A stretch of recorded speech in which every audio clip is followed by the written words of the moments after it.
Now, the thing is that let's talk first about why religion endures and where the power of storytelling comes in.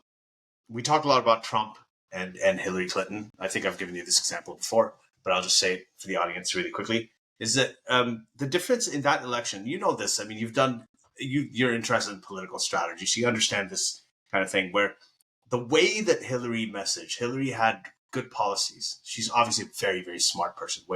She's more experienced than Donald Trump, has been in the game for a long time, and gave really good, but the way she presented her policies, there was no sort of overarching vision. It was like a list of bullet points, on a PDF or on a PowerPoint. Like, we're going to do this and this and this and this.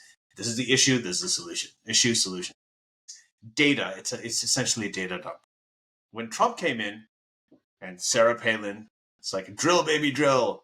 Build the wall. They've got death panels. You're going to get Mexico to pay for it. Make America great again. Whatever you think of that, whether you agree with it or not, it's a story. Okay. And stories are so powerful. Stories are so powerful that they can bypass your rationality.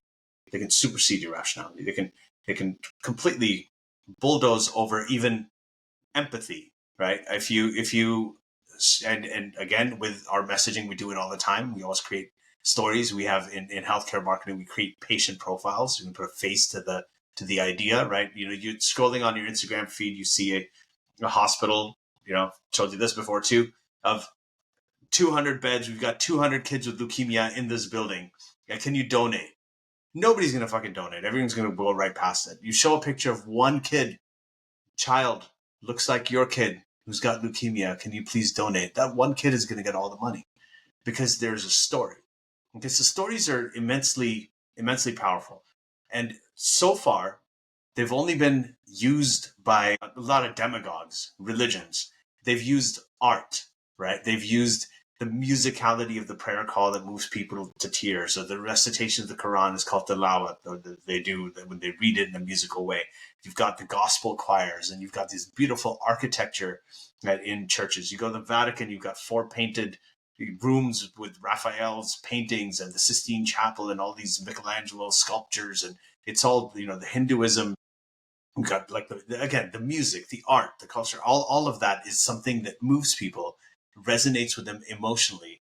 And within that, when you have people feeling things, you can really package up any idea and transmit it in a way that they will absorb it.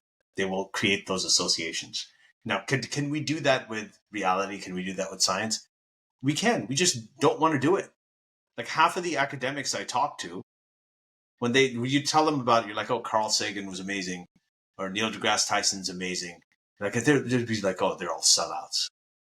And I hear people talk about Andrew Huberman that way. Well, he's a dick. He just kind of sold out. The real academics that are sitting here publishing papers. Like, okay, that's great.